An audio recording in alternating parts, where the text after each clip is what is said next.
안녕하세요. 저는 뒤늦게 제2의 인생을 살게 된 한 남자입니다.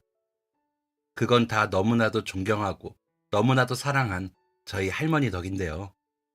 제가 어떻게 이렇게 살게 되었는지 저의 사연을 적어보도록 하겠습니다. 서울의 한 지역에서 저는 태어났습니다. 부모님이 결혼 후 5년 만에 생긴 아주 귀한 자식이었던 저는 많은 사람들의 축복을 받으며 태어났습니다. 하지만 그런 축복에 부응할 만큼 제가 행운의 자식은 아니었나 봅니다. 저의 탄생과 함께 저희 집안에는 아주 안 좋은 일들이 연속으로 일어났습니다. 그중 첫 번째는 바로 부모님의 가게가 망했다는 것이었습니다. 저희 부모님은 식당을 운영하고 계셨습니다. 김치찌개나 비지찌개 같은 것을 파셨는데 시내에서 좀 떨어진 곳에 2층에 있었는데도 단골 손님이 아주 많은 곳이었습니다. 그 근처에 세무사 사무실이 많았는데 딱히 밥 먹을 만한 곳이 없어서 저희 부모님 가게가 잘 되었던 것이었습니다. 그런데 갑자기 시내 한복판 목 좋은 곳에 2층짜리로 고깃집이 하나 생겼는데 파격적인 가격으로 점심 장사를 하기 시작한 겁니다. 그것도 아버지와 비슷한 찌개 메뉴들로 구성해서 말이죠. 이제 막 오픈을 했으니 얼마나 깔끔하고 2층짜리니까 직원도 몇 있을 거 아니에요. 점심시간과 월급은 정해져 있고 접근성 좋고 가격 좋은 곳이라면 마다하지 않고 갔을 테죠. 그 식당이 생긴 이후부터 부모님 가게 장사가 잘 안 되기 시작했는데 그게 딱 제가 태어나던 시점이었습니다. 어머니가 만삭일 때부터 어머니를 대신해서 친할머니가 아버지 장사를 도우셨다는데 파리만 날리는 가게를 보며 하루 종일 한숨을 쉬셨답니다. 하루는 어머니가 가게에 잠깐 나가봤는데 친할머니가 이런 말을 하셨답니다. 아니, 이게 말이나 되는 거니? 어떻게 정빈이 태어나자마자 가게가 이 모양 이 꼴이냐고. 더 잘 되지는 못할 망정. 뭐가 온부터 오지 않은 이상 재수가 없으려니까 정말. 어머니, 무슨 말씀을 그렇게 하세요? 재수가 없다니요. 가게가 안 되는 게 정빈이 탓이라는 거예요? 어머, 얘 좀 봐. 내가 언제 그렇게 말했니? 쟤는 말을 해도 꼭, 어휴. 실은 처음 결혼했을 때부터 친할머니가 저희 어머니를 싫어하셨다고 했습니다. 그럴듯한 이유가 있는 것도 아니었답니다. 그냥 못마땅해 하셨다더라고요. 상견례 날에는 귀한 아들 장가보내기가 아깝다고 울기까지 하셨대요. 꽉 차다 못해 철철 넘쳐 흐르는 모성애가 이상하게 튀어나온 경우였죠. 아버지를 다룰 땐 마치 8살짜리 남자아이 다루듯이 오냐오냐 했고 어머니에게는 부모의 원수라도 되는 양 못 잡아먹어서 안달이었답니다. 그래서 맨날 못된 말을 하고 일부러 어머니 심기를 건드리셨다죠. 계속해서 가게 매출이 안 나오자 결국 가게 문을 닫아야 하는 상황이었답니다. 그게 고작 제가 생후 6개월 때였다고 했습니다. 그 다음부터 두 분이 싸우는 일이 잦아지셨답니다. 아버지는 가게가 망했다는 충격 때문에 술에만 찌들어 살고 어머니는 돌도 안 된 저를 키우느라 힘이 드시고 수익은 없고 빚만 늘어가고 있었죠. 그러다 결국 보다 못한 저희 외할머니가 외할머니 집으로 들어오라고 하셨대요. 사실 저희 외할머니가 알짜배기 부자시거든요. 성격도 굉장히 강하시고 동네에서 무섭고 깐깐하기로 유명하신 분이셨습니다. 외할머니가 사시던 집은 돌아가신 할아버지가 직접 설계하여 지으신 집이었습니다. 작은 마당이 있는 예쁘고 넓은 주택이었죠. 그 집 말고도 외할머니는 건물 한 채를 갖고 계셨고 그 건물 1층 중 한쪽에서 반찬 가게를 하고 계셨습니다. 사실 건물에서 나오는 새로 먹고 살며 쉬실 법도 한데 죽으면 사라질 몸뚱이 아껴뒀다 뭐 하냐며 하루를 쉬지 않으셨던 분이었죠. 할아버지랑 둘이 고생고생하며 이뤄내신 것들이라 더욱 애착 있게 여기셨고 젊었을 때 일하셨던 것처럼 정말 열심히 사시는 분이었습니다. 처음 어머니가 아버지랑 결혼한다고 했을 때 눈이 멀었냐며 호통을 치기도 한 무서운 분이기도 하셨고요. 아무튼 그렇게 저희 세 식구는 할머니 댁에 들어가서 살게 되었습니다. 돈 줄 테니까 일단 빚부터 갚어. 그리고 이 서방은 내일부터 건물 2층 인쇄소 들어가서 일해. 내가 말해뒀으니까. 사람이 일을 해서 돈을 벌어야지. 그렇게 다 망한 것처럼 있으면 쓰나? 예, 어머니. 다른 사람에게는 무서운 할머니였지만 저에게만큼은 한없이 상냥하고 천사 같고 저를 사랑해 주시던 분이셨습니다. 제게는 나쁜 말 한 번을 안 하시고 저를 정말 귀하게 여겨주셨죠. 아이고, 이 돌쟁이 야무딱진 것 좀 봐라. 예쁘다. 정말 예쁘다. 선주야, 너 어릴 때랑 똑같다. 외할머니는 저를 눈에 넣어도 안 아픈 손주라며 온 동네방네 자랑하기 바쁘셨답니다. 허리 아프신 줄도 모르고 매일 저를 업고 다니시고 제 이유식도 모두 할머니가 만들어주셨죠. 하지만 이 행복도 잠시. 불운의 사나이인 제게 두 번째 안 좋은 일이 생기게 되었습니다. 어머니와 외할머니가 번갈아가며 저를 돌보시면서 동시에 반찬가게 일을 하셨거든요. 저희 할머니가 동네에서 무서운 할머니로 소문나긴 했지만 손맛 좋은 할머니로 소문나기도 했었거든요. 요리 솜씨가 정말 좋아서 다른 동네에서도 반찬을 사러 올 정도로 할머니의 반찬가게는 인기가 정말 많았습니다. 반찬가게라는 게 가짓수가 많아서 준비하는 양도 어마어마하거든요. 어머니랑 할머니랑 새벽 5시부터 나가서 그 힘든 일을 매일 하셨습니다. 그러니 몸이 나만할 리가 없죠. 할머니는 평생을 그렇게 사셔서 이제 무뎌질 대로 무뎌지신 건지 아픈 곳 하나 없다고 하셨지만 어머니는 아니었습니다. 저희 어머니 정말 고생 한 번 안 하고 사신 분이셨거든요. 어릴 때부터 공부를 잘하셔서 줄곧 공부만 하시다가 직장도 사무직 다니셨었거든요. 아버지 만나서 가게 일을 시작하게 되신 거였죠. 그러다가 저를 낳으면서 한동안 쉬시다가 할머니 가게에서 다시 일을 시작하셨던 거였죠. 안 하던 일을 하려니 어머니는 매일 힘들어 하셨고 매일 파스를 덕지덕지 붙이고 잠드셨습니다. 그러다 하루는 손목을 삐끗해서 침을 맞으러 한의원에 가게 되셨대요. 제가 돌 좀 지났을 때였죠. 그런데 선생님께서 맥을 짚더니 손목이 문제가 아니라고 하셨답니다. 얼른 큰 병원 가보라고요. 어머니는 대수롭지 않게 넘기려 했지만 외할머니가 가만히 있지 않으셨답니다. 그 양반 용한 사람이야. 어딜 그냥 넘어가려고. 그러다가 작은 병, 큰 병으로 키우고 그러는 거요. 얼른 가. 어머니는 못 이기는 척 병원에 가서 검사를 받게 되었고 검사 결과 하늘이 무너지는 것 같은 소식을 듣게 되셨답니다. 저희 어머니가 고작 나이 30의 어머니가 간암 선고를 받게 되신 겁니다. 항상 강하던 저희 할머니도 딸의 암 소식에 무너질 수밖에 없으셨습니다. 내 새끼가 왜 암이요? 내 새끼가 왜? 뭘 어떻게 살았길래? 뭘 얼마나 고생을 했길래 암에 걸리냐? 왜 네 몸 하나 못 챙기고 미련하게? 평소 술을 좋아하던 아버지, 어머니가 암 선고를 받은 그날도 술을 먹고 늦게 들어왔다가 눈치 없이 행동해서 할머니에게 또 한 소리를 듣곤 했답니다. 자네는 지금 술이 들어가나? 어렵게 자리해준 인쇄소도 마다하고 돈 번다고 맨날 나가면서 돈은 벌기나 하는 거고 내가 정말 어디서 뭘 하고 다니는지 답답해서야 원.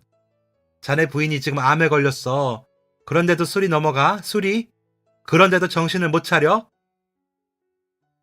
너무나도 큰 이 두 번째 재앙으로 저희 가족의 마음은 엉망이 되어버렸습니다. 어머니는 수술을 받기 위해 입원을 하게 되셨고 할머니는 반찬가게 문을 닫고 어머니를 간호하기로 하셨습니다. 아버지는 모르겠습니다. 뭐하고 다니셨는지. 그냥 원래 그런 사람입니다. 할머니가 그때 정말 고생 많이 하셨을 겁니다. 2살배기인 저를 데리고 병원과 집을 오가면서 아픈 어머니를 돌본다는 게 쉽지 않은 일이었을 테니까요. 그래도 할머니는 한 번도 힘든 내색을 안 하시고 그 어느 때보다도 강하게 저와 어머니를 지키셨습니다. 이 얼굴 좀 봐. 뭘 못 먹으니 얼굴이 이렇게 흑색이지. 뭐 좀 먹어. 아파도 먹어야 나. 먹어야 살아. 너 네 아들 두고 혼자 죽을 거야? 어? 살아야지. 어떻게든 살아야지. 네 아들 보고서라도 살아야지. 하지만 어머니는 수술을 받으신 후에도 상태가 호전되지 않으셨습니다. 집에서 더 멀리 있지만 실력 좋은 교수님이 계신다는 병원으로 옮기면서까지 치료를 이어갔지만 어머니는 점점 악화되기만 하셨습니다. 그러다 결국 2년의 투병 끝에 어머니는 돌아가시고 말았습니다. 제가 말도 잘 못하던 때였습니다. 엄마, 엄마만 부르며 드러누워 울기만 하던 나이였습니다. 그런 어린 나이에 저는 저의 어머니를 잃었습니다. 저는 기억이 안 나지만 나중에 할머니가 말씀해 주시길 장례식장조차도 평범하지 않았다고 하셨습니다. 어머니가 돌아가셨잖아요. 그런데 아버지는 어디서 뭘 하다 오는 건지 반나절 동안 연락을 안 받다가 헐레벌떡 장례식장에 나타났답니다. 이게 어떻게 된 거예요? 왜? 왜 갑자기? 갑자기가 아니었습니다. 누가 봐도 어머니의 낯빛은 언제 어떻게 돼도 이상하지 않을 정도로 상태가 심각했었답니다. 그렇게 보름을 입원해서 시름시름 앓다가 돌아가셨는데 갑자기라니. 할머니는 기가 차서 말이 안 나오셨답니다. 장례식장에서도 아버지는 내내 술을 퍼먹었고 할머니는 어머니를 잃은 슬픔에 울다 지쳐 화낼 기력도 없으셨다고 했습니다. 게다가 말도 안 통하는 어린 저까지 돌보셔야 했으니 얼마나 몸과 마음이 힘드셨겠습니까? 그런데도 할머니는 저를 더 안타까워하셨습니다. 제가 더 성장했을 때도 언제나 입버릇처럼 제게 말하셨죠. 불쌍한 우리 강아지, 불쌍한 것, 이 딱한 우리 손주. 어머니가 떠난 후에도 할머니는 참 치열하게도 사셨습니다. 저를 옆에 끼고 계속해서 반찬 가게를 운영하셨죠. 이런 상황에도 어디서 뭐 하는지 코빼기도 안 비치던 아버지가 갑자기 청천벽력 같은 소식을 들고 나타났습니다. 어머니, 저 어떡해요? 저는 이제 아내도 없고 하니까 잘 살아보려고 했는데 완전히 사기당했습니다. 빚이 자그마치 10억이 넘어요. 어떡해요, 어머니? 저 어떡해요? 밖에서 뭘 하는가 했더니 이상한 투자 회사를 차리려고 했다는 겁니다.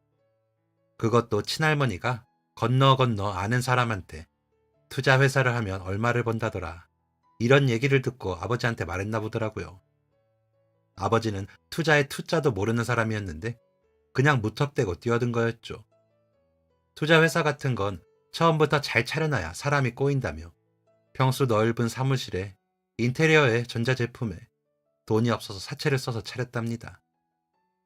그러다가 투자 공부를 찔끔 하다가 알게 된 동호회 사람이 도움을 주겠다며 좋은 정보들을 날라줘서 윗자본을 당기려고 투자를 했는데 그게 알고 보니 다 사기였고 그렇게 생긴 사채 빚이 10억이 넘는 돈이었죠. 아버지가 10억이 넘는다고 했지만 거의 20억 정도 되는 돈이었습니다. 저는 어릴 때라 기억이 안 나고 할머니 말씀으로 정말 욕을 엄청 했다더라고요. 정신 못 차리는 놈. 어떻게 해야 될지 몰라서 입에서 욕만 튀어나오셨다고. 할머니가 그걸 왜 갚아줍니까? 절대 안 된다고 하니까 친할머니까지 와서 할머니한테 매달렸다더라고요. 아들 좀 살려달라고. 그러면서 아버지는 저 봐서라도 도와달라며 저를 걸고 넘어졌다더라고요. 결국 마음 약한 저희 할머니가 하신 선택은 바로 건물을 파는 거였습니다. 금매로 건물을 넘겨버리고 그 빚을 죄다 갚아주셨죠. 그 건물은 할머니의 전부나 다름없었습니다. 건물에서 나오는 월세로 생활비를 하시고 그 건물에서 반찬 가게까지 하고 계셨으니까요. 할머니가 그 전부를 팔면서까지 아버지를 도와준 거였으니 아버지도 정신을 차렸겠죠. 다 갚아주고 나니까 집에도 잘 들어오고 저도 좀 돌봐주고 했답니다. 하지만 여전히 돈을 벌어오지는 못했고요. 할머니가 사위랑 손주를 먹여 살려야 하는 거였죠. 할머니는 건물을 파셨지만 여전히 반찬 가게는 운영하고 계셨습니다.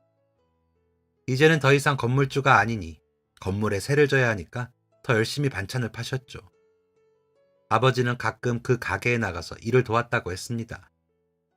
그래봤자 아침에 깔짝 짐 좀 나르다가 또 어딘가로 사라지곤 했다지요. 그러던 어느 날 아버지가 또 한 번 할머니에게 손을 벌리게 되었습니다. 어머니, 저 이제는 진짜 제대로 사업 좀 해보려고요. 저 예전에 성실하게 장사 잘했던 거 아시잖아요. 가게 한번 해보려고 해요. 아버지가 정육점을 크게 하는 친구가 있는데 그 친구랑 같이 하려고요. 다 공동으로 해서 가게도 좀 크게 내고 싶습니다. 저 조금만 도와주세요, 어머니.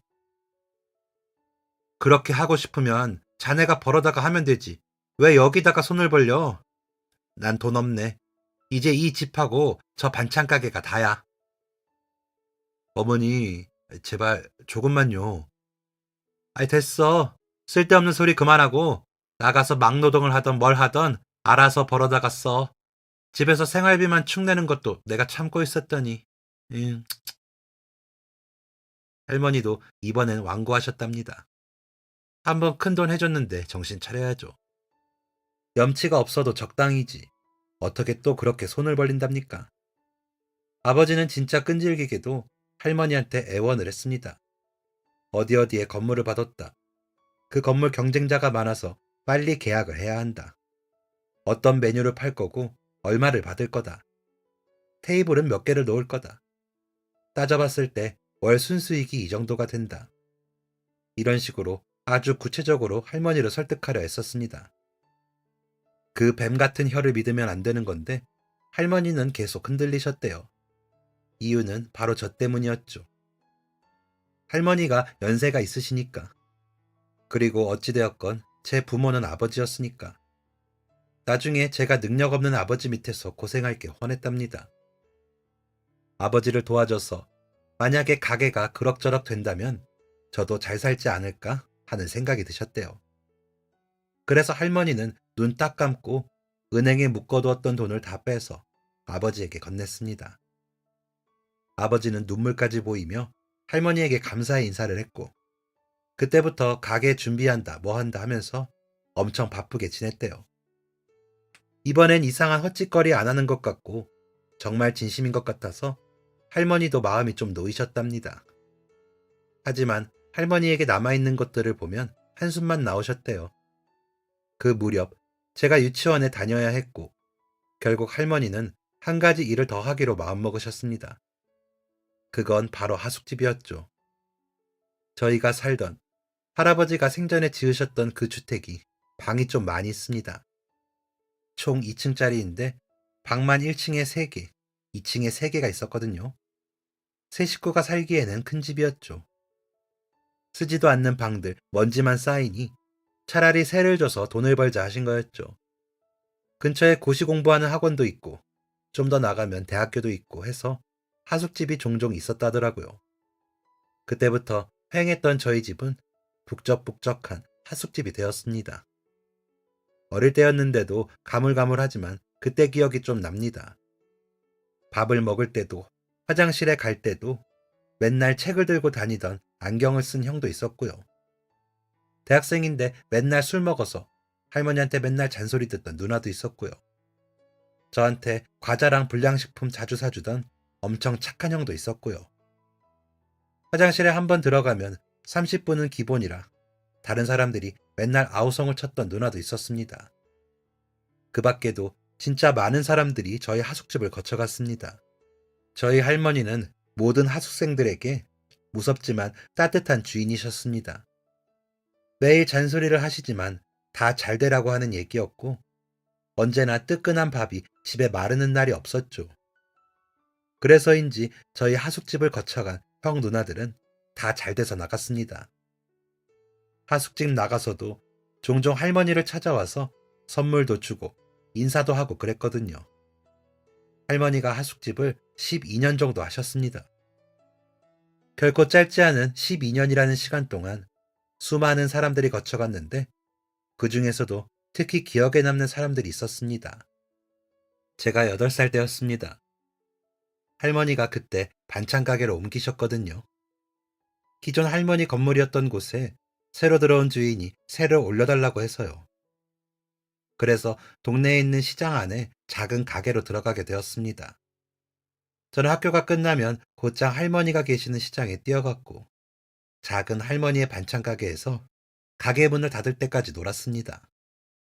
뭐 특별히 한 건 없었습니다. 시장 안에 돌아다니면서 구경하고 구석에서 책 보고 공 가지고 나가서 혼자 놀고 그랬습니다. 아, 아버지는 그때 착실히 일을 했습니다.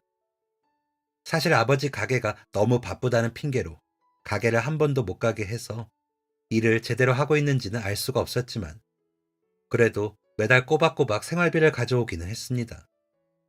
그러니까 가게가 그럭저럭 운영은 되고 있나 보다 믿었던 거죠. 생활비라고 해봤자 공과금만 겨우 낼 수 있는 수준의 적은 돈이었지만요. 아버지가 맨날 바쁘다 어쩐다 하니까 저는 그렇게 할머니랑 꼭 붙어 있을 수밖에 없었습니다. 할머니는 저를 안타까워하셨지만 저는 할머니와 함께 있는 게 좋았습니다. 마음이 편했고 또 할머니가 사람들한테 독한 말씀 하실 때마다 그 말이 너무 웃겼거든요. 반찬 가게가 문을 닫으면 할머니의 손을 꼭 잡고 집까지 걸어가는 그 길이 하루를 마무리하는 길이었습니다.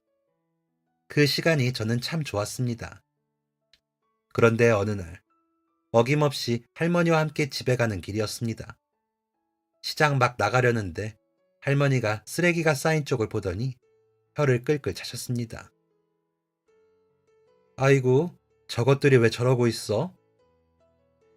할머니가 바라보는 것을 보니 한 남자와 여자가 쓰레기 더미를 뒤지고 있었습니다. 고등학생쯤 돼 보였는데 행색을 보아하니 거지인 것 같았습니다. 옷도 너무 지저분했고 며칠 굶은 사람들처럼 쓰레기를 마구 뒤지고 있었거든요. 너네 뭐 하려고 거길 뒤지고 있어? 이리 와봐. 할머니의 부름에 형이랑 누나는 화들짝 놀랐습니다. 잠시 주춤거리다가 쭈뼛대면서 할머니 쪽으로 다가왔죠. 너네 뭐 하려고 저 더러운 걸 뒤적거려? 배고파서 그래? 응? 네, 뭐 먹을 거 있나 하고. 아이고야, 너희들 몇 살이니? 17살, 18살이요. 남매예요. 집은? 집은 없고? 부모도 없고? 남매는 서로의 눈치를 살피더니 조심스레 입을 열었습니다. 실은 집에서 도망쳤다고 하더라고요. 이유는 부모님 때문이라고. 자세히 적기는 어렵지만 차라리 거지 생활이 낫겠다 싶을 만큼 집에서의 생활이 힘들었던 남매였습니다. 남매의 이야기를 들은 할머니는 주저없이 남매의 손목을 잡았습니다. 할미랑 가자. 어디 못된 어른들이 할 짓이 없어가지고 지 새끼들을. 가자. 가서 밥 먹어. 밥 많아 우리 집에. 그때부터 그 남매는 저희 집에서 살게 되었습니다.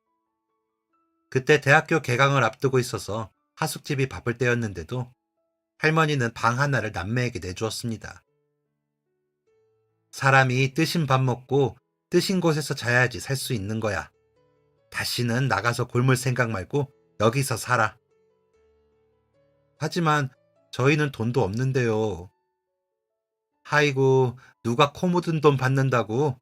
미성년자는 공짜. 그렇게 남매는 저희 하숙집에서 2년 정도를 살게 되었습니다. 사는 동안 남매는 눈치가 보였는지 집안일을 열심히 하더라고요. 시키지 않았는데도 화장실 청소를 한다던가 설거지를 하거나 집안 청소를 한다던가요. 매번 할머니가 안 계실 때 몰래 해놔서 할머니의 잔소리도 소용이 없었습니다. 그러다가 남매가 어느 날부터인가 아르바이트를 하기 시작했습니다. 그러더니 할머니한테 돈을 가져다 주더라고요. 그런데 저희 할머니 성격 아시잖아요. 그 돈을 받겠어요? 예끼 이놈들이 미성년자는 공짜라니까? 그래도 저희 돈도 안 내고 사는 거 너무 죄송해요. 니들이 들어왔어? 내가 데려왔지. 다시는 돈 줄 생각 하덜덜 말아라. 한 번 더 돈 내밀면 아주 쫓아낼 테니까. 그 돈 모아 니들이나 써. 결국 할머니는 돈을 받지 않으셨고 남매는 전처럼 하숙집 집안일을 몰래 도와주며 생활을 했습니다. 그러기를 2년. 18살이었던 누나가 성인이 되었고 남매는 이제 하숙집에서 나가겠다고 했습니다. 할머니, 저희 지방의 공장에 들어가서 일하려고요. 공고 보고 전화해봤는데 바로 들어갈 수 있대요. 거기서 일하면서 제대로 돈도 벌어보고 더 성공하고 싶어요. 잘 됐네. 또 굶고 다니지 말고 항상 밥은 먹어라. 네, 다 할머니 덕이에요. 저희 정말 힘들어서 다 포기하고 싶었는데 저희한테 다시 살아갈 희망과 용기를 주셔서 감사합니다. 이 은혜 잊지 않을게요. 은혜는 무슨. 잘 살아. 잘 살면 된 거야. 그렇게 남매는 떠났고 그 이후에 종종 집으로 전화도 오고 1년에 한 번 정도는 할머니를 뵈러 오기도 했습니다. 그 남매가 어찌나 열심히 살던지 계속해서 기억에 남는 사람 중 하나였죠. 그렇게 할머니는 제가 고등학생이 될 때까지 하숙집을 운영하셨습니다. 하숙집이라는 게 원래 잘 될 때도 안 될 때도 있었는데 먹고 사는데 지장 없을 만큼은 방이 찼습니다. 할머니의 반찬 가게는 시장에 들어가고 장사가 썩 잘 되지 않았습니다. 그래도 할머니는 반찬 찾는 단골들이 있다며 계속 붙잡고 계시다가 결국 저 중학생 때 가게를 정리하셨습니다. 그래도 아버지가 가져다주는 생활비로 어찌저찌 먹고 살만은 했죠. 그런데 제가 고등학교 막 들어갔을 무렵부터 아버지가 뭔가 수상했습니다. 그전에는 그래도 정해진 시간에 나가긴 했는데 집에서 늦게까지 잠을 자고 오후 되어서야 어기적 나가더라고요. 그 무렵부터 생활비도 안 주기 시작했고요. 할머니가 뭘 물어봐도 확실하게 대답을 안 하니까 답답해서 제가 물어봤습니다. 아빠, 출근 안 해요? 가게 안 나가도 돼요? 요즘 가게가 안 바빠서 그래. 쬐끄만한 게 어디 아빠가 일하는 것까지 신경을 써? 저 이제 고등학생이에요. 알 건 알아야죠. 아빠, 가게 운영하고 있는 건 맞죠? 이게 어디 아빠한테? 됐어, 임마. 너랑 무슨 말을 해? 평소에도 살가운 성격의 아버지는 아니었지만 어딘가 수상했습니다. 하숙집도 잘 안 되던 시기라 생활비가 빠듯했는데 아버지까지 저러고 있으니까 할머니가 오죽 답답하셨겠어요. 보다 못한 저는 아버지의 뒤를 밟기로 했습니다. 그러면 안 된다는 거 알았지만 어디서 뭐 하고 다니는지 알아야 했습니다. 그리고 그렇게 긴 세월 동안 한 번도 아버지가 가게를 안 보여줬거든요. 경기도라서 머니까 제가 혼자서 찾아갈 수도 없었고 아버지가 바쁘니까 오지 말라고 했었습니다. 할머니는 어떠셨는지 모르겠네요. 아버지가 제대로 가게 운영을 안 하고 있다는 걸 아마 아셨을 겁니다. 아무튼 저는 이런 이유들로 아버지 뒤를 밟게 되었고 그 결과 저는 충격적인 것을 목격하게 되었습니다. 아버지가 향한 곳은 가게도 경기도도 아닌 불법 도박장이었습니다. 처음엔 오밤중에 무슨 음침한 곳으로 가길래 대체 어딜 가나 싶었는데 와, 거기 정말 어마어마하더라고요. 안에는 희비가 갈리는 축제 현장이 따로 없었습니다. 사람도 어찌나 많은지 거기서 노름을 하는 아버지를 보고 있자니 피가 끓었습니다. 마음 같아선 당장 경찰에 신고하고 싶었지만 17살의 제가 할 수 있는 건 깡좋게 그 안에 들어가서 아버지를 끌고 나오는 것이었습니다. 뭐야, 이 자식이? 너 왜 여기 있어? 그러는 아버지는 왜 여기 계시는데요? 얼른 가요. 여기서 이상한 짓 하지 말고. 그날 싫다는 아버지를 질질 끌고 집까지 갔습니다. 그 모습이 어찌나 충격적이던지 한동안 충격에 가시지 않았습니다. 아버지는 그 다음에도 몇 번 밤에 집을 나섰습니다. 그게 어디를 가는 건지 뻔히 아는데 어떻게 할 방법이 없으니까 너무 답답하고 무섭더라고요. 결국 저는 할머니에게 이 사실을 알렸습니다. 할머니는 크게 화가 나셨고 아버지를 붙들고 으름장을 놓으셨습니다. 한 번만 더 그런 곳 가면 내가 다 신고해버릴라니까 그런 줄 알아. 그런데도 정신 못 차린 아버지. 저희 할머니 한다면 하시는 분이거든요. 할머니는 정말로 아버지가 다니는 도박장을 신고를 했습니다. 아주 난리가 났었습니다. 경찰이 들이닥쳐서 거기 있던 사람들 다 잡혔다고 하더라고요. 물론 저희 아버지 포함이요.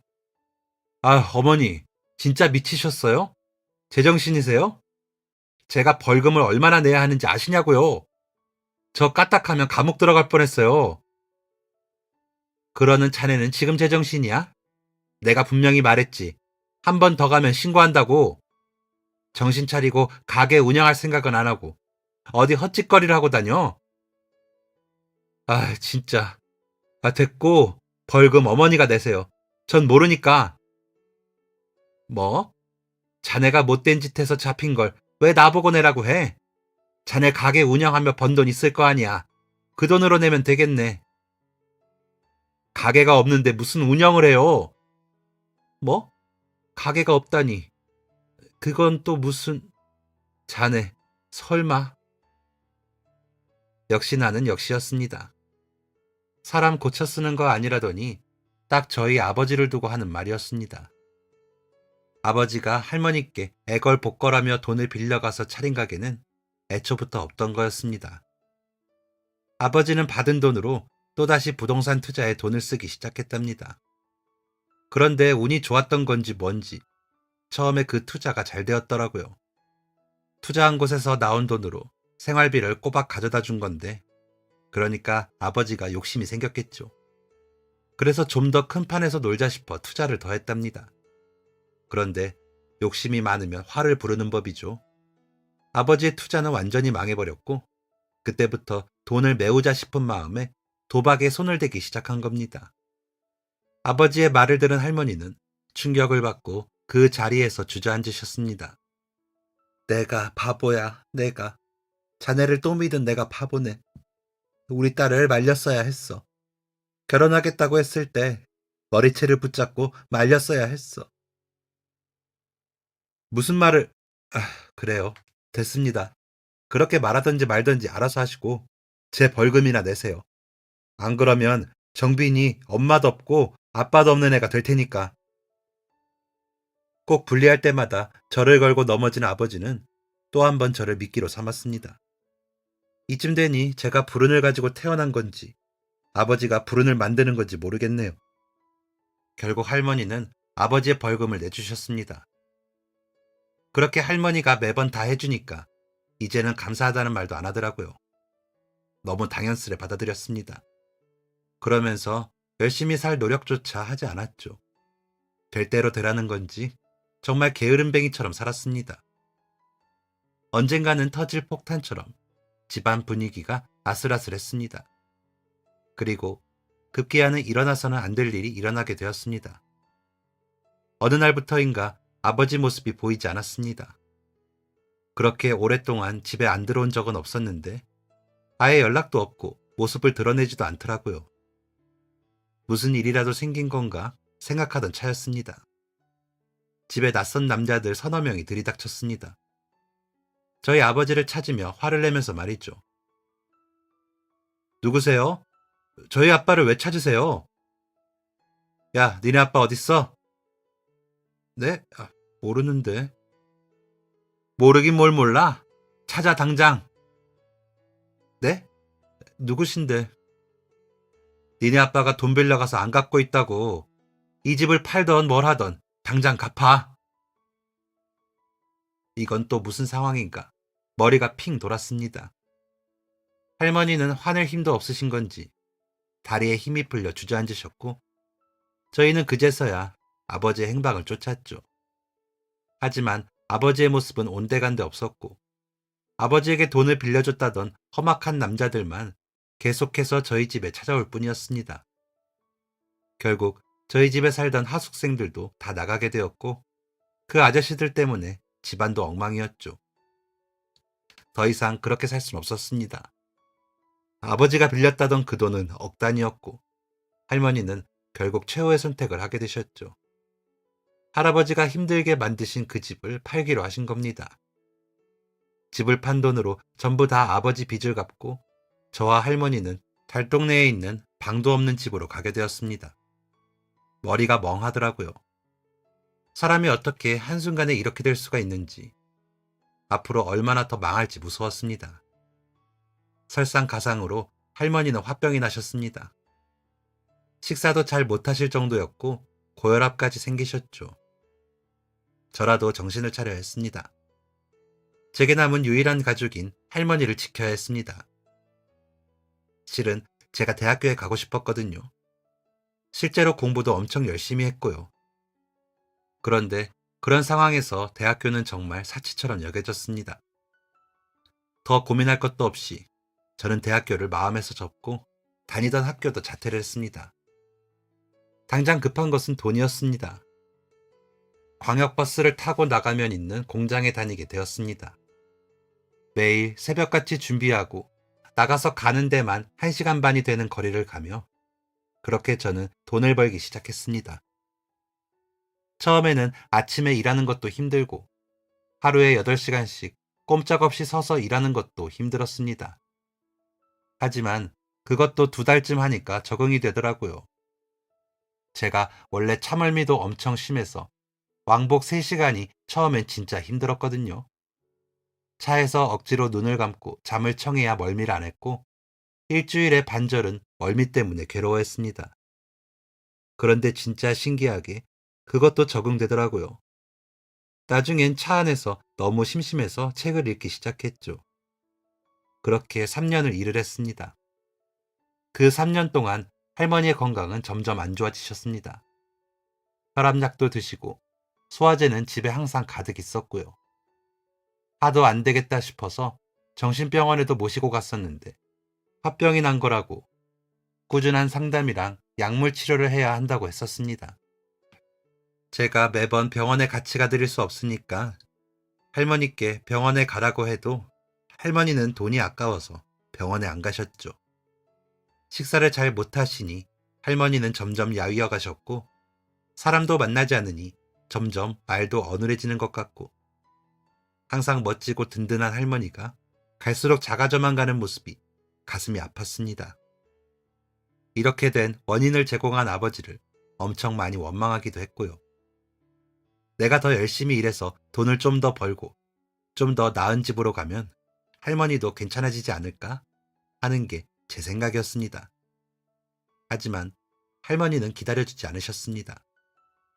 공장에서 일을 하고 있는데 갑자기 반장님이 급하게 저를 찾으셨습니다. 정빈아, 얼른 와봐. 전화 좀 받아봐라. 공장에 전화를 건 곳은 병원이었습니다. 할머니가 시장에 갔다가 집에 돌아가는 길에 쓰러지셨고 신고를 받고 구급차가 출동해서 할머니를 모시고 병원에 갔다더라고요. 할머니는 항상 주머니에 수첩을 넣고 다니셨습니다. 그 수첩 첫 장에는 제 전화번호와 공장 전화번호가 적혀 있었고요. 응급실에 도착한 할머니는 의식이 없었고 급하게 응급처치를 했지만 결국 깨어나지 못하셨습니다. 할머니에게 가는 1시간 반이 하루처럼 느껴졌습니다. 차 안에서 제가 할 수 있는 건 우는 것뿐이었습니다. 옷도 못 갈아입고 공장에서 입던 작업복을 그대로 입고 할머니 주민등록증 사진으로 급하게 만들어진 영정사진 앞에 쓰러지듯 앉아 또 울었습니다. 분명 장례식장 복도는 어수선한데 할머니를 찾아오는 사람은 아무도 없었습니다. 나는 그동안 누굴 위해서 열심히 일을 했는가? 이제 나는 어떻게 살아야 하는가 하는 생각들로 감정이 폭발했습니다. 할머니께 너무 죄송했습니다. 제가 불운을 가지고 태어나서 할머니를 고생만 시킨 것 같아서 너무너무 죄송했습니다. 엄마가 돌아가신 것도 제 탓 같았고 할머니가 돌아가신 것도 모두 제 탓 같았습니다. 이런 제 자신이 너무 싫고 너무 하찮아서 가슴을 퍽퍽 치면서 울기만 했습니다. 저도 차라리 할머니를 따라 가고 싶은 생각뿐이었습니다. 할머니가 없는 세상에서 사느니 차라리 안 사는 게 나을 것 같았습니다. 그동안 유일한 가족인 할머니만 바라보며 열심히 일했는데 이젠 어떻게 살아야 할지 더 이상 아무 희망도 남아있지 않았습니다. 할머니 사진 앞에 작업복을 입은 채로 앉아 울고 있던 그때 누군가 제 어깨를 두드렸습니다. 저기요. 검은 양복을 입은 한 남자였습니다. 어디선가 본 것 같기도 하고 아닌 것 같기도 하고 잘 모르겠더라고요. 조문객인가 싶어서 자세를 고쳐 앉았습니다. 누구세요? 아, 맞네. 네? 뭐가 맞아요? 나 기억 안 나? 남자가 갑자기 반말을 하면서 자기가 기억 안 나냐고 물어보더라고요. 어디서 본 것 같기는 한데 잘 모르겠더라고요. 저보다 10살은 많아 보이는 사람이었는데 도통 기억이 안 났습니다. 제가 대답을 못하자 남자는 할머니 사진으로 고개를 돌렸습니다. 그리고 절을 했죠. 어디 가셨나 했는데 이렇게 다시 만나게 되네요. 저희 할머니를 아세요? 알다마다 생명의 은인인데 정말 나 기억 안 나? 나는 아직도 그때 네 모습이 생생한데 진짜 작고 귀여웠는데 많이 컸네. 남자가 살짝 입꼬리를 올려서 웃는데 그제서야 그 남자가 누군지 번뜩 생각이 났습니다. 저희 할머니가 하숙집을 하고 계셨을 때 할머니가 시장에서 데려온 남매가 있었잖아요. 바로 그 남매 중 남동생이었습니다. 세월이 많이 흐른 터라 정말 몰라보겠더라고요. 갑작스러운 재회에 깜짝 놀라서 멍하니 남자를 바라봤습니다. 이제 기억이 나나 보네. 어떻게 알고 오셨어요? 알고 온 게 아니라 사실 이 옆에 지인이 상을 당해서 왔거든. 지나가는데 여기만 장례식장이 너무 휑하길래 쳐다봤다가 할머니 사진을 우연찮게 보게 되었어. 설마 설마 했는데 3년 전쯤부터 연락이 끊겨서 무슨 일이 있으셨나 했는데 어디가 편찮으셨던 거니? 그래도 1년에 한두 번은 연락이 닿았는데 그마저도 안 되길래 집에도 찾아갔는데 다른 사람이 나오더라고. 무슨 일이 있었던 거야? 모르는 사람한테 이런 말을 해도 될까 싶었지만 저도 어딘가는 이 답답한 속내를 풀고 싶었습니다. 저는 그동안에 있었던 일을 모두 남자에게 말했습니다. 남자가 어떻게 그런 일이 있을 수 있냐면서 크게 놀라더라고요. 그렇게 가실 분이 아닌데 할머니의 죽음이 너무 안타깝다며 눈물까지 보였습니다. 제 탓이죠 뭐. 제가 태어나고서부터 모든 게 다 잘 안 됐으니까요. 뭐? 그런 바보 같은 말이 어딨어. 그런 생각 하지 마. 네가 태어나고서 할머니도 너희 어머니도 크게 기뻐하셨을 거야. 그러니까 네 탓이라는 생각하지 마. 네. 그런데 일하다가 온 거야? 남자가 제가 입고 있던 작업복을 보고 물었습니다. 그러고 보니까 할머니 앞에서 정신없이 우느라 옷을 갈아입을 생각도 못 했거든요. 아, 네. 그래. 그렇구나. 남자는 뭔가 생각난 듯이 얼른 나가더니 5분쯤 뒤에 돌아왔습니다. 그리고는 하얀 봉투를 제게 내밀었죠. 얼마 안 되지만 부의금이야. 안에 내 명함도 같이 넣었으니까 장례 끝나면 꼭 연락해. 더 얘기 나누고 싶지만 내일 오전에 급한 일이 있어서 가봐야겠다. 어, 안 주셔도 괜찮은. 네, 감사합니다. 할머니께 드리는 부의금일 텐데 제가 뭐라고 안 줘도 괜찮다고 하는 건 아닌 것 같아서 그냥 받았습니다. 그게 처음이자 마지막 할머니의 부의금이었죠. 계속 봉투를 안 열어보고 있다가 장례 마지막 날에 열어봤습니다. 그리고 저는 깜짝 놀라고 말았습니다. 먼저 큰돈의 액수에 깜짝 놀랐습니다. 알지도 못하고 우연찮게 장례에 오게 된 건데 진짜 큰돈을 주고 갔더라고요. 그리고 두 번째로 놀란 것은 바로 남자의 명함 때문이었습니다. 명함에 적힌 회사 이름이 바로 제가 다니는 회사의 이름인 겁니다. 제가 헛걸보나 싶어서 몇 번이고 확인했지만 확실했습니다. 게다가 직책은 대표였고요. 설마 이게 진짜인가 싶더라고요. 나를 속이는 건가? 이게 말이 되는 건가 혼란스러웠죠. 저는 확실하게 확인하고 싶은 마음에 장례가 끝나고 남자에게 전화를 걸어봤습니다. 남자는 회사 본사 위치를 알려주면서 찾아오라고 했죠. 가기 전에도 몇 번이고 확인해봤습니다. 제가 다니는 회사 본사가 정말 그곳에 있는지 말이에요. 몇 번이고 확인했지만 몇 번이고 확실했습니다. 이게 대체 무슨 우연인가 얼떨떨한 기분으로 남자를 찾아갔습니다. 익숙한 얼굴에 그의 누나까지 함께 있었죠. 이게, 이게 다 진짜라고요? 진짜 제가 다니는 회사 대표라고요? 아니, 어떻게 그럴 수가 있죠? 나도 놀랐어. 진짜 어떻게 이럴 수가 있지? 옛날에 진짜 힘들었잖아요. 어떻게 회사 대표가 된 거예요? 남자는 차분히 기억을 되짚었습니다. 그리고 진짜 듣고도 믿기 힘든 남매의 인생 이야기를 듣게 되었죠. 하숙집을 나간 남매는 식품 공장에 취업을 하게 되었답니다. 그 공장에서 먹고 자면서 세월을 보내게 되었대요. 그러다가 어느 날 변호사가 찾아왔답니다. 변호사는 바로 남매 외삼촌이 보낸 변호사였죠. 남매는 어릴 적에 어머니를 여의고 아버지랑만 살고 있었는데 집을 나온 이유는 아버지 때문이었습니다. 다른 친척들과는 아무도 연락을 하고 있지 않았대요. 외삼촌이 있다는 건 알았지만 아주 아기 때 보고 본 적이 없었답니다.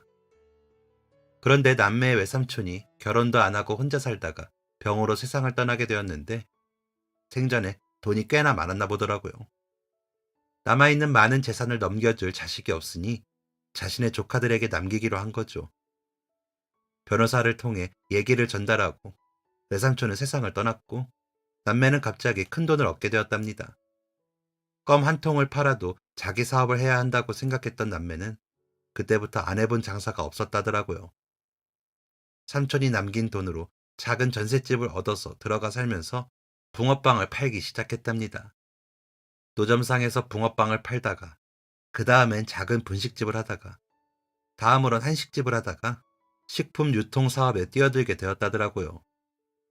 일이 잘 안 되어서 망할 위기에도 처하고 배신도 당해보고 그러면서 점점 성장을 했고 이른 나이에 회사 건물과 공장 하나를 갖게 되었다고 했습니다. 와, 쉽지 않았을 텐데 정말 대단하네요. 진짜 멋져요. 이제는 회사도 안정이 되었고 앞으로 계속 이렇게 열심히만 한다면 잘 성장을 할 것 같아. 잘 됐네요. 할머니가 알면 기뻐하시겠어요. 이렇게 된 게 다 할머니 덕이야. 할머니가 아니었으면 우리 남매는 길바닥에서 발견되었을지도 모르지. 우리한테 할머니는 생명의 은인이나 다름없어. 그래서 말인데 할머니께 제대로 보답도 못했거든. 늦었지만 지금이라도 그 은혜를 갚고 싶은데 기회를 좀 줄래? 기회를 달라는 게 무슨 말인지 잘 이해가 되지 않았습니다. 제가 고개를 갸웃거리자 남매는 씩 웃으면서 놀라운 얘기를 해줬습니다. 저보고 공부를 하라는 겁니다. 장례식장에서 얘기를 하다가 어쩌다 보니 제가 대학교 포기한 얘기도 했었거든요. 남매가 공부를 다시 할 수 있게 적극적으로 지원해 줄 테니까 대학교에 가라고 하더라고요. 그리고 생활할 만한 곳을 구해줄 테니 거기서 생활을 하라고 했습니다. 네? 괜찮은데 저도 집 있어요. 좀 더 나은 환경에서 공부하는 게 좋잖아. 할머니가 우리한테 집을 내어준 것처럼 우리도 그렇게 해주고 싶어. 그리고 네가 알진 모르겠지만 그때 할머니 덕에 우리 공부도 했거든. 할머니가 검정고시 시험 보라고 문제집도 사다 주시고 좋은 책도 사다 주시면서 우리 공부시키셨어. 그 얘기는 처음 듣는 얘기였습니다. 남매는 제게 다시 공부할 것을 적극적으로 추천을 해주었고 저는 고민을 하다가 그 제안을 받아들이기로 했습니다. 할머니가 하신 선행에 눈치 없이 제가 그 덕을 보는 것 같아서 좀 그랬지만 제가 계속해서 불행하게 사는 걸 할머니도 원치 않으실 테니까요. 남매는 서울의 한 오피스텔에 집을 얻어줬습니다. 달동네에서 방도 없는 집에 살다가 방이 2개나 있는 깨끗한 집에 들어가서 살게 된 거였습니다. 마치 꿈을 꾸는 것 같았습니다. 남매는 제가 공부를 할 수 있게 모든 걸 지원해줬습니다. 학원도 다니게 해주고 학습지나 필기구도 모두 다 사줬죠. 생활비도 지원해준다는 걸 겨우겨우 거절했습니다. 그것까지 받으면 진짜 염치가 없는 것 같아서 생활비는 제가 아르바이트를 하면서 벌기로 했습니다. 그렇게 과분한 지원을 받으며 공부한 결과 저는 수능시험을 다시 보고 4년제 대학에 합격을 할 수 있었죠. 남들보다 조금 늦었지만 아무렴 상관없었습니다. 아예 갈 수 없을 줄 알았던 대학교에 가게 된 거였잖아요. 그 사실만으로 벅찼습니다. 그 다음에는 어떻게 되었냐고요? 경영대 졸업하고 저는 남매의 회사에 취직을 하게 되었습니다. 정정당당하게 면접 보고 들어갔습니다. 학교 다니면서 공부도 열심히 하고 스펙도 많이 쌓았거든요. 그리고 지금까지도 그 회사에서 일을 하며 얼마 전에 과장이 되었습니다. 그 몇 년 사이에 회사는 많이 성장해서 공장도 더 큰 곳으로 옮기고 사무실 직원도 배는 많아졌습니다. 제 회사도 아닌데 마치 제 일처럼 진짜 기쁘네요.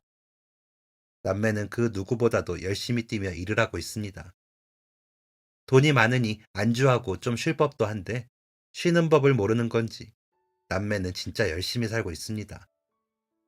그러면서 자기들처럼 힘든 환경의 청소년들을 도와주고 싶다면서 기부도 아낌없이 하고 있죠. 진짜 좋은 사람들입니다. 그 좋은 사람들이 할머니 덕을 봤다고 아주 큰 은혜를 입었다고 하는데 이제는 반대 입장이 되었습니다. 그 남매가 제게는 생명의 은인과 다름없을 만큼 아주 감사한 존재가 되었죠. 아마 할머니가 하늘에서 이 모습을 보고 계신다면 아주 뿌듯해 하실 겁니다. 고마운 사람들 덕에 다시 살아가게 된 인생인 만큼 후회 없이 많이 일하고, 많이 먹고, 많이 즐기고, 많이 나누면서 살려고 합니다. 비록 남은 가족은 하나도 없는 인생이지만 남매들 덕에 저는 제2의 가족이 생긴 것 같습니다. 앞으로도 서로에게 좋은 영향을 주는 사이가 되길 바라며 글을 마치겠습니다. 누구에게나 행운의 순간은 찾아옵니다. 그게 조금 늦는 것뿐이니 너무 조급해하지들 마시고 최선을 다해서 순간을 살아가고 소중한 가족들 많이 아껴주며 사셨으면 합니다. 감사합니다. 지금까지 사연 들어주셔서 감사합니다. 사연이 재밌으셨다면 구독과 좋아요를 눌러주세요. 감사합니다. 안녕히 계세요.